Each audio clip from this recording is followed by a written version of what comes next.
Life with Ruzhoffs, my lovelies, inspiring you to live an empowered life. Today we're going to be looking at the German visa invitation letter. I get this question quite a lot, of course, considering that some of my consultation clients are always asking about this because they're relocating for love, family reunion, and so on and so forth, or just coming to visit their partners, fiancés, boyfriend, husband, wife. And I thought I should get to answer this in a video. So basically, an invitation letter is always necessary if you're coming on a Schengen visa to visit someone, to visit your family, your friends, your fiancé, your spouse, and so on. This letter basically is written by someone that lives in Germany, is connected to you. So I'm going to use an example of a fiancé. If I have a German fiancé and he wants me to come over during the summer to visit him, he has to write a letter proving that he'll be able to take care of me financially for the time I'll be here, like guarantee. Even if I have a job and I have my own money, this person has to guarantee they're in position to take care of me, that they live here in Germany, that they're German citizens, that they have an address and enough space to accommodate me when I come visiting. But it's also a guarantee that they'll make sure I do not exceed my 90 days of stay, So if I exceed those days, they are responsible, what you call Haftung here in Germany. So people always want to know during these consultation services, for example, what should be included in this letter. Of course, I can't write the letter in the video, so I'm going to give you the key points that should be in the letter. And of course, for all those that always need details, that's where the consultation services come in, and you can always contact me and pay for the service, and we can do that together. So very important is the name, the address, the phone number, and basically all contact details of the embassy where you're going to apply for the visa. So again, as example, if I have a fiancé in Germany who is inviting me to visit him, he has to put the Ugandan embassy details and so on and so forth, the country I'm coming from. My fiancé also has to include his passport number, name details, of course, address and email and all that. It is very necessary as a form of identification. Not forgetting, your partner, when they're writing this letter, they have to include your country, your name, your passport number, and then the form of contact. How are you easily reachable? By phone, by email, office phone, private phone, so on and so forth. Very important also is what I would call the dates of your intention of travel. So if my partner is intending for me to visit them, let's say from the 1st of August till the 15th of August, he has to include that in the invitation letter, the dates and the reason of visitation.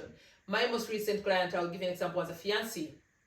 So they just wanted to spend the summer holiday together and also prepare for their upcoming wedding because they were intending to get married here in Germany. So your partner has to put that very clearly. And like I said at the beginning, this is not just about the partner, but I'm using it as an example. It could be you're inviting a friend, it could be you're inviting your parents, it could be you're inviting, I don't know, your best friend, but I'm using now partner as an example because those are most of the clients that I get, but it could also be children and so on and so forth.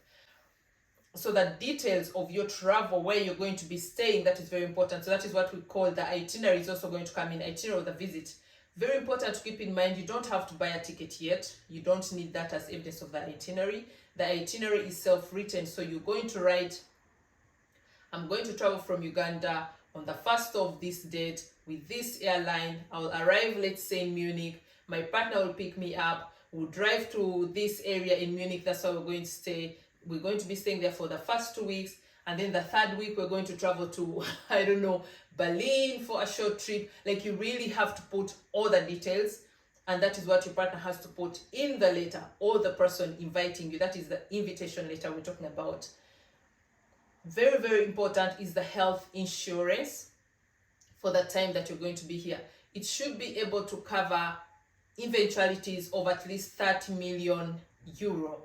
Now that shouldn't scare you because you're like, oh my God, how much am I supposed to pay for the insurance? Health insurance is normally not very expensive, depending on which company you use. Those you can always ask me. They're recognized companies that are allowed to offer these insurances and recognized by the German embassies.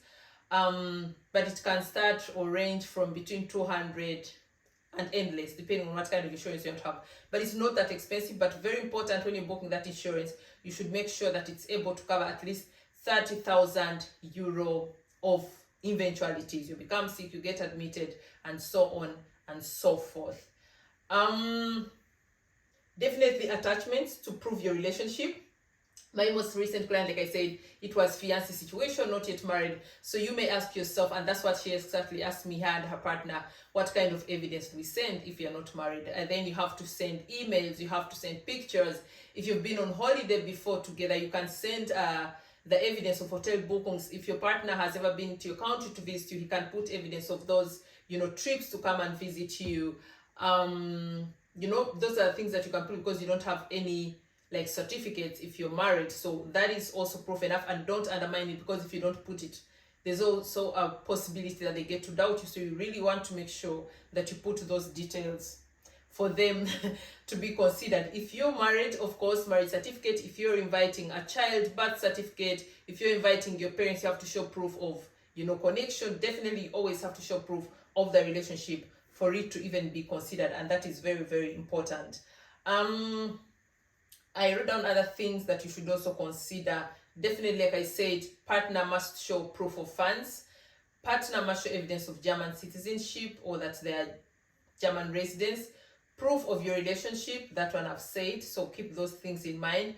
And then original formal obligation letter. That is what we call the Verpflichtungserklärung, what I talked about in the beginning. This formal letter is a guarantee from the person inviting you that they are responsible for all costs and all eventualities for your time of stay in Germany. So if you're here for 3 weeks and God forbid something happens, they're responsible for paying for your bills, they're responsible for feeding you, they're responsible for your transportation.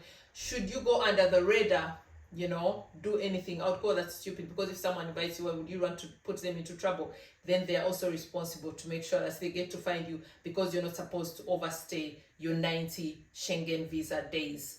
Definitely, like I said, I can't really write the letter here by word, but I hope these key points give you a guideline. And of course, for any further questions, contact me. It's been a while since we last talked about immigration and integration, but definitely I'm going to be doing a balance, and then other topics will be appearing mainly on my podcast every Sunday. So these kind of topics will be every Friday. So make sure to keep your eyes open, turn on your notifications so you don't miss anything.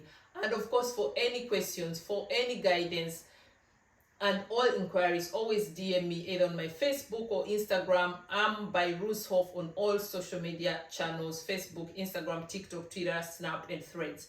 You can DM me anywhere on those platforms, and I'll get back to you. Alternatively, just send me an email. What did I forget? Nothing, but of course, if you're new here, don't forget to subscribe. And for everyone that has been watching our videos, sharing them, and been on this journey with us, of course, I appreciate you. My lovelies, I am here to inspire, uplift, and empower you. Until next time.